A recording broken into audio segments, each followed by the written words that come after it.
Hello friends, welcome to my channel Mathematics for You. Let us begin with the class 10 chapter 1 real numbers. The topics that we are going to cover in this part are the introduction to real numbers, fundamental theorem of arithmetics, Euclid's division lemma, applications of Euclid's division lemma and NCERT exercise 1.1. What are real numbers? Real numbers are the set of numbers formed by the union of set of rational numbers and the set of irrational numbers. In other definition, it is also said real numbers are the value which can be used to represent the distance along a line. Let us come to the fundamental theorem of arithmetics. What is fundamental theorem of arithmetics? Every composite number can be expressed as a product of primes in a unique way. This fact is called as fundamental theorem of arithmetics.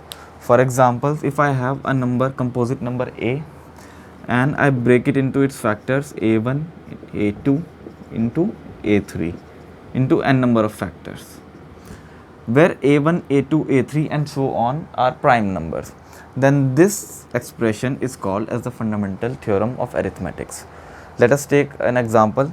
Suppose I have a number 16.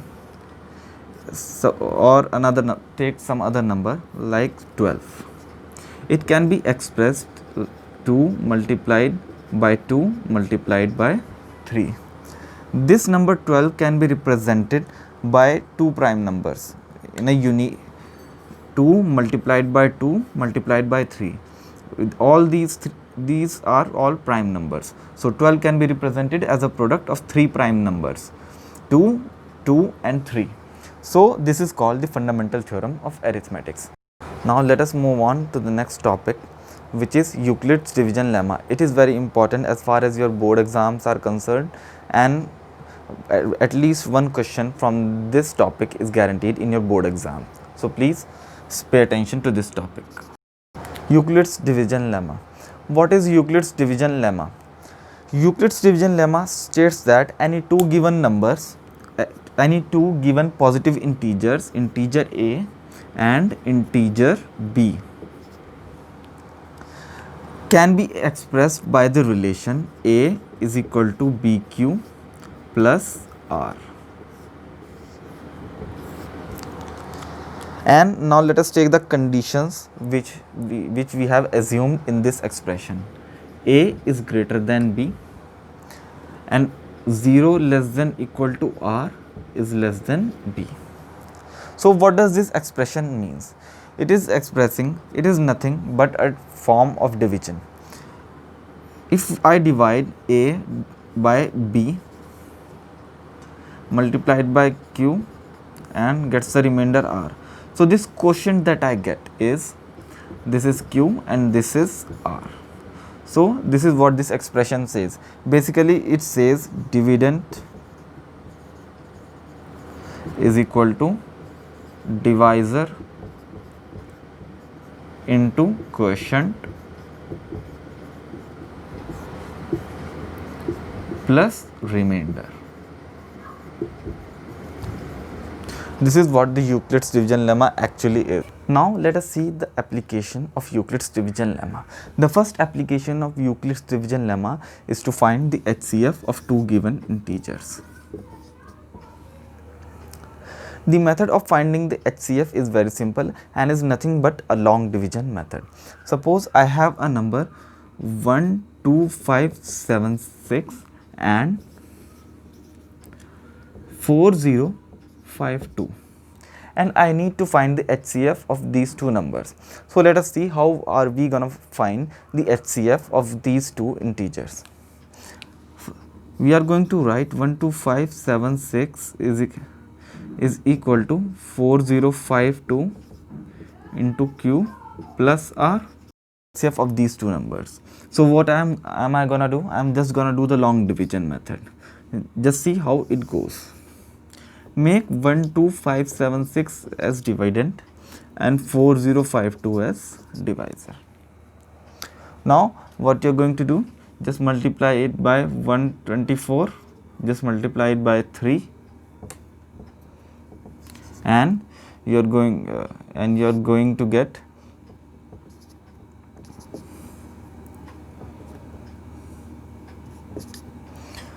And what do we get the remainder? We get remainder as 420.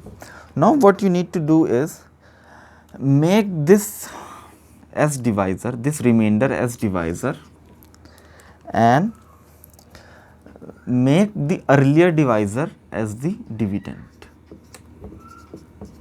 That is how it goes. Now all you need to do is multiply it by 9, and what you are going to get is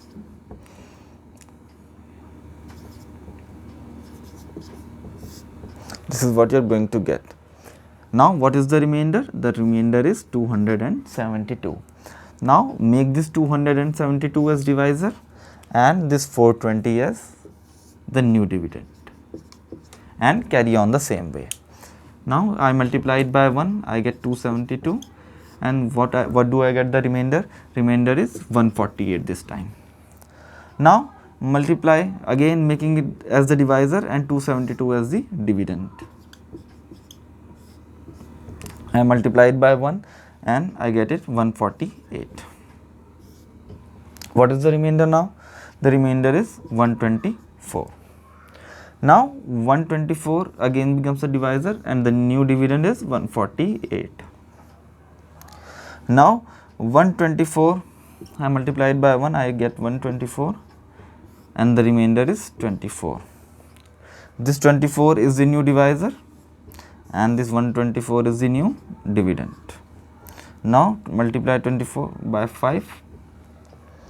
What am I gonna get? I'm gonna get 120, and what I get is 4 as remainder, and now take 4 as new divisor and 24 as new dividend. Now I multiplied by 6 and 24. Now I get the remainder as 0. As soon as I get the remainder as 0, the long division is finished. And now what is the HCF? The last number that you are seeing, the last divisor, is the HCF. So HCF of this number is this divisor. HCF is 4. Look at it the other way. I wrote 12576 is 12,576 as 4052 multiplied by 3 plus 420 plus 420. Now in the next step, what did I do? I wrote 4052 as 420 into 9 plus the last number 272. Now again, how did I write 420 as? I wrote 420 as 420 is equal to 272 into 1 plus 148. Similarly, in the next step, what did I write? 272 is equal to 148 multiplied by 1 plus 124. Now again, I wrote here 148 as 124 multiplied by 1 plus 24. Again 124 is equal to 24 multiplied by 5 plus 4. Now again 24 is equal to 4 multiplied by 6 plus 0. Now what is this? Now as soon as I get the remainder, the last divisor that I got is 4. So this 4 is now the HCF. This 4 represents the HCF of these two numbers, 12576 and 4052. But at the same time, it doesn't just represent the HCF of these two numbers, but all the numbers that we have came through, which means 420 and 4052 has the HCF as 4, 272 and 420 has the HCF as 4, and 124 and 48 and 148 the HCF is 4, and so on. So this is how we find the HCF of two numbers. This is the application of Euclid's division lemma. This is the method how we do it. It's basically a long division method. You can write it in this manner, or you can write it in this manner too. Both are correct and both represent the same thing. And it is a very important topic as far as your board exams are concerned, and most probably the question normally comes from the applications of Euclid's division. Now let us look at the second application of Euclid's division lemma. It is used to prove given mathematical statements. Suppose I have to prove that any even number is of the form 2q, or I need to prove that any given odd number is of the form of 2q plus 1. Then Euclid's division lemma can be used to prove these statements. Now let us see as an example. It is an NCERT example, you can refer. We need to prove that any given any even integer or any odd integer is of the form 2q or 2q plus 1. How are we going to prove? Let's see. Apply Euclid's division lemma. What does Euclid's division lemma says? Any two given integers can be described by the relation a is equal to bq plus r. What is the important thing here? Important thing is the limit of r.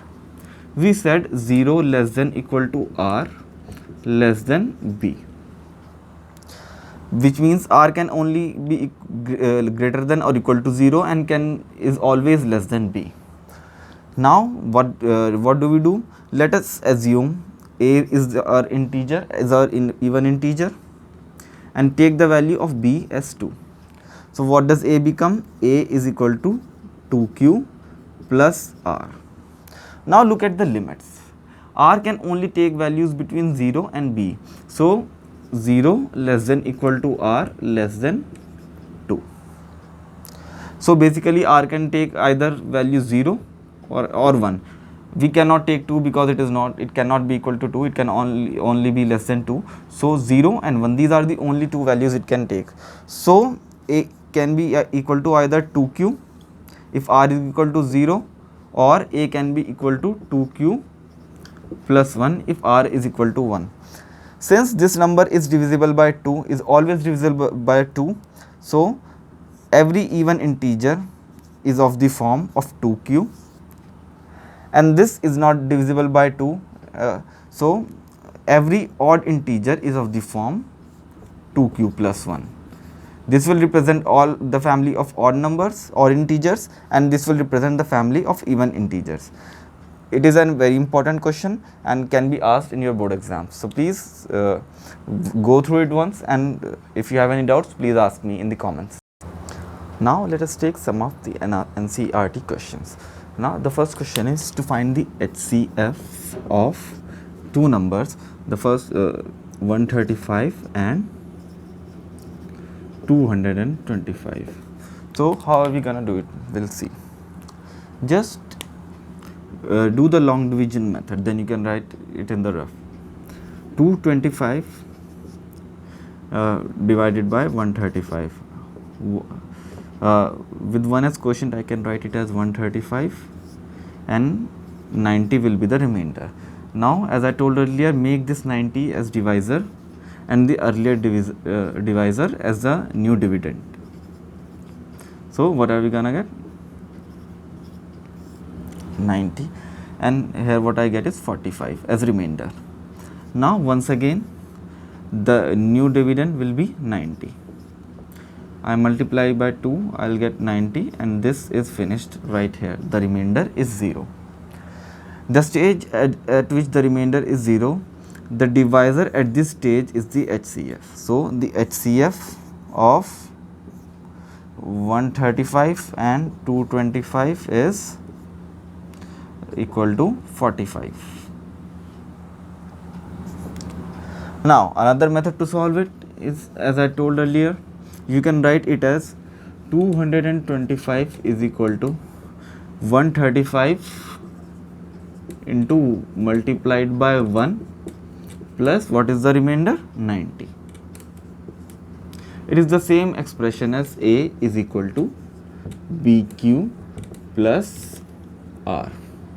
Now once again write 135 as 90 multiplied by 1 plus 45.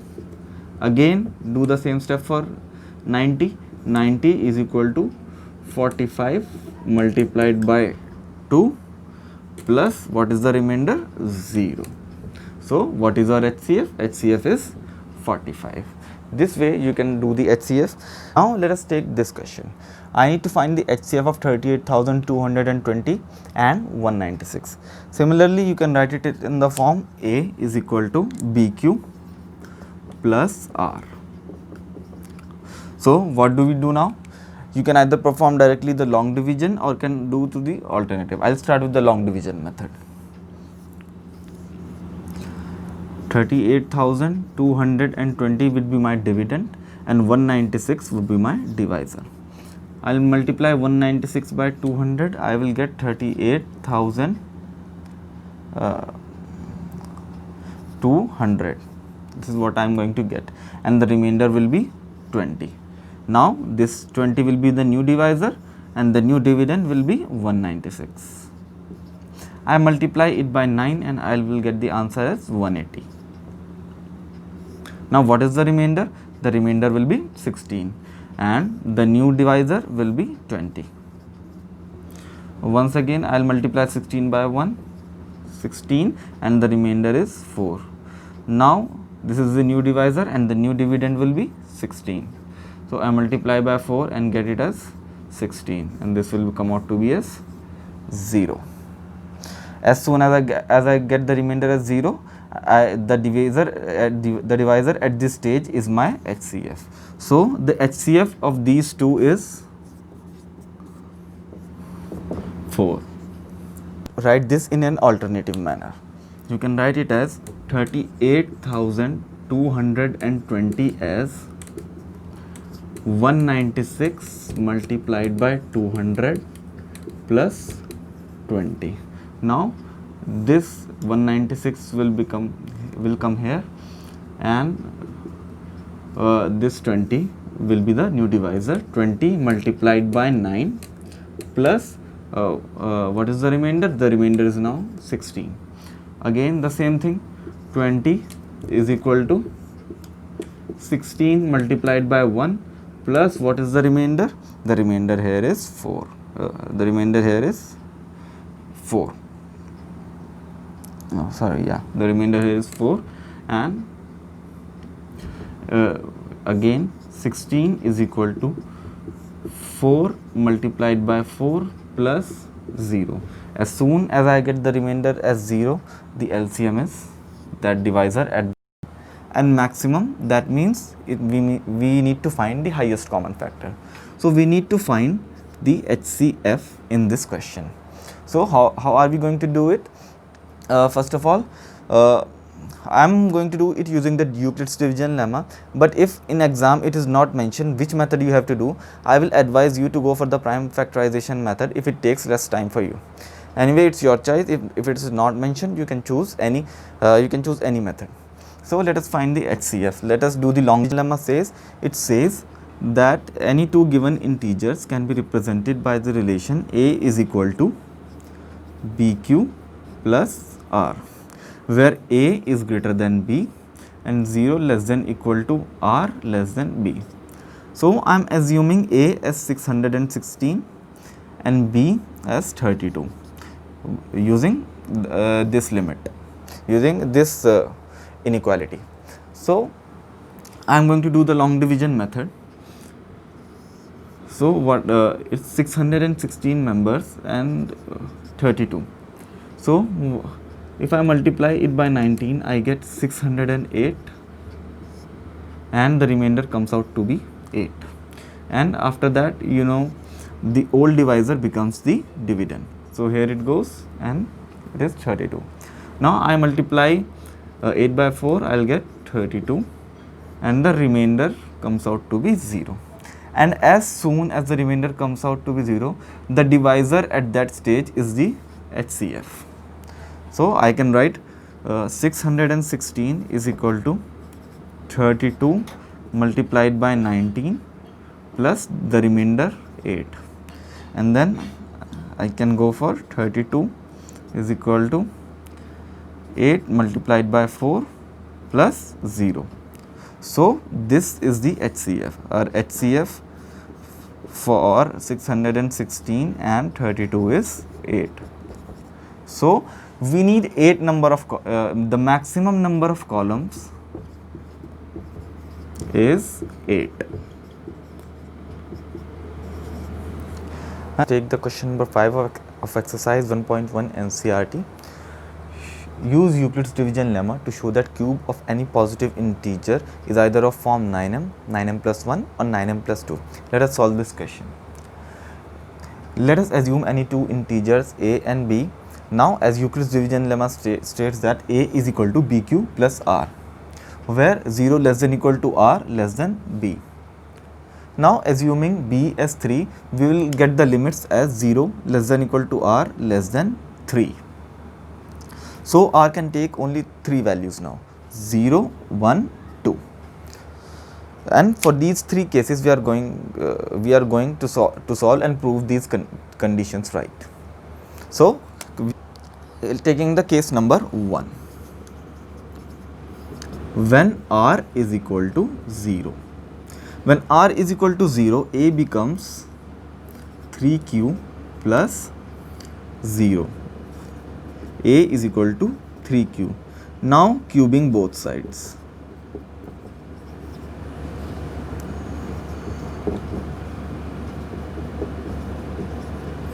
A cube is equal to 3q whole cube, which implies a cube is equal to 27q cube. Now taking 9 as common, and what it becomes? It becomes 3q cube inside the bracket. Now taking the term inside the bracket as m. Now taking 3q cube as m, which implies a cube is equal to 9m. So this is the first case, and the first part of our question is solved and proved. Now moving on to the case number 2, where r is equal to 1. When r is equal to 1, a becomes 3q plus 1. Now cubing both sides. A cube is equal to 3q plus 1 whole cube. A cube is equal to 3q cube plus 1 cube plus 3 into 3q square multiplied by 1 plus 3 multiplied by 3q into 1 square. So a cube becomes 27q cube plus 27q square plus 9q plus 1. Now a cube, now taking 9 as common, a cube is equal to 9 3q cube plus 3q square plus q and plus 1. Now taking the whole term inside the bracket as m, we will get a cube is equal to 9m plus 1, where m is equal to 3q cube plus 3q square plus q. Now case number 3, where r is equal to 2 and a is equal to 3q plus 2. Again cubing both sides, we will get a cube is equal to 3q plus 2 whole cube, which implies that a cube is equal to 27q cube plus 8 plus 54q square plus 36q. This is what we are going to get. Cube is equal to, rearranging this equation, I will get 27q cube plus 54q square plus 36q plus 8. Now taking 9 as common from the first 3 terms, so I'll get 9 cube 3q cube plus 6q square plus 4q plus 8,